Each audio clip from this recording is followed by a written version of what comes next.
اللہ سے راز و نیاز کی باتیں، جو باتیں بندہ کسی سے نہیں کر سکتا وہ اپنے رب سے ڈائریکٹ کرتا ہے، اپنے دل کے سارے دکھڑے اپنے رب کی دہلیز پہ رکھتا ہے اور اپنی ساری ضرورتیں مالک کی چوکھٹ پہ رکھ دیتا ہے، اور اس سے مانگتے ہوئے بندے کو شرم نہیں آتی، حیا نہیں آتا، بلکہ اس سے مانگتے ہوئے فخر محسوس ہو رہا ہوتا ہے کہ میں اپنے رب سے مانگ رہا ہوں۔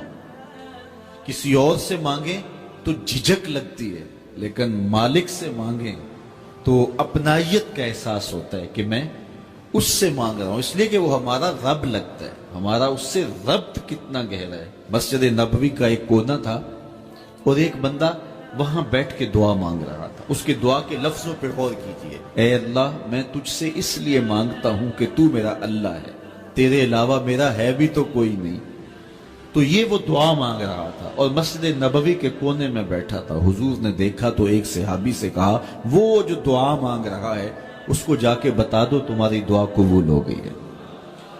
وہ مانگ اس ڈھب سے رہا ہے۔ تو یہ دعا اپنے رب سے نیاز ہے، دعا خود عبادت ہے۔ جب تمہاری ضرورتوں کا کفیل وہ ہے تو پھر اس سے نہیں مانگیں گے تو کس سے مانگیں گے؟ اور جب اس سے بندہ مانگتا ہے تو پھر وہ مانگنے والے کی لاج بھی رکھتا ہے۔ ان ربکم حیی کریم یستحیی من عبدہ اذا رفع یدیہ ان یردہما صفرا۔ تمہارا رب حیا کرنے والا کریم ہے، جب بندے اس کے سامنے ہاتھ پھیلا کے دعا مانگتے ہیں اللہ فرماتا ہے مجھے شرم آتی ہے ان کے اٹھے ہوئے ہاتھ خالی کیسے موڑوں۔ جب انہوں نے مجھ سے مانگا ہے تو میں نے بھی نہ دیا تو کون دے گا؟ میں ایک سادی سی بات کرتا ہوں، اتنے لوگ جتنے لوگ یہاں بیٹھے ہیں اگر کسی دنیا دار کے ڈیرے پہ چلے جائیں اور اس سے کوئی چیز طلب کریں اور وہ دینے کی استطاعت رکھتا ہو تو وہ کیا خالی لٹائے گا؟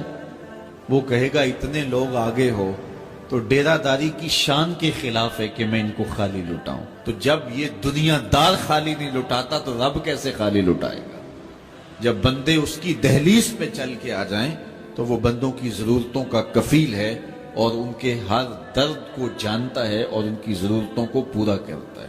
علماء نے کہا دعا ہر صورت قبول ہوتی ہے، یا تو یہ ہے کہ فوراً قبول ہو جاتی ہے، جو مانگا فوراً مل گیا، اور کبھی ایسا ہوتا ہے کہ فوراً نہیں ملتا، حکمت ہوتی ہے اور فوری دینا مناسب نہیں ہوتا تو اس کو فوری نہیں دیا جاتا، لیکن دعا بعد میں کچھ عرصے کے بعد اس کی ڈیمانڈ پوری کر دی جاتی ہے۔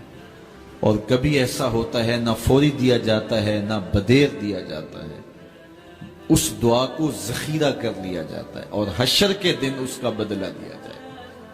اور روایت میں آتا ہے حشر کے دن جب ان دعاؤں کا بدلہ دیا جائے گا جن کا بدلہ دنیا میں نہیں ملا تھا تو لوگ آرزو کریں گے کاش کہ دنیا میں کوئی دعا قبول ہی نہ ہوئی ہوتی، سارے صلے آخرت میں ملتے۔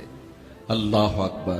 کبھی ایسا ہوتا ہے جو مانگا جاتا ہے وہ نہیں دیا جاتا، اس کے بدلے میں کچھ اور چیز دے دی جاتی ہے جو اس کی ضرورت ہوتی ہے اور جو اس کے لیے مناسب ہوتی ہے۔ وہ کچھ اور مانگ رہا ہوتا ہے لیکن اللہ اپنی حکمت کے تحت اسے کچھ اور عطا کر دیتا ہے۔